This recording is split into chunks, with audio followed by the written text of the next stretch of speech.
श्राद्ध श्राद्ध एक हिंदू धार्मिक कर्मकांड है जो पितरों पूर्वजों की आत्मा की शांति और तृप्ति के लिए किया जाता है। इसमें कई प्रतीकात्मक और आध्यात्मिक परंपराएं होती हैं, जिनमें से एक है काले कौए को खाना खिलाना। काले कौए को श्राद्ध में खाना क्यों खिलाते हैं? कौआ पितृ का प्रतीक माना जाता है। हिंदू धर्म में माना जाता है कि कौआ यमराज मृत्यु के देवता का दूत होता है और कौए के रूप में पितरों की आत्मा आती है। इसलिए जब कौआ श्राद्ध का भोजन खाता है तो यह माना जाता है कि पितर भोजन को स्वीकार कर रहे हैं।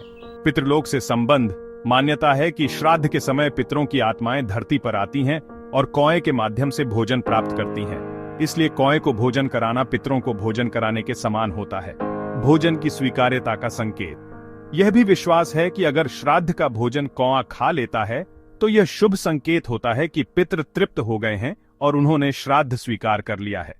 यदि कौआ भोजन नहीं खाता तो इसे अशुभ संकेत माना जाता है और इसे यह दर्शाने के रूप में देखा जाता है कि पितर अप्रसन्न है।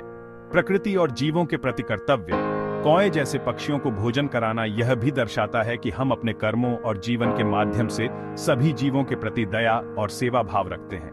यह कर्मों की शुद्धि का भी एक रूप है।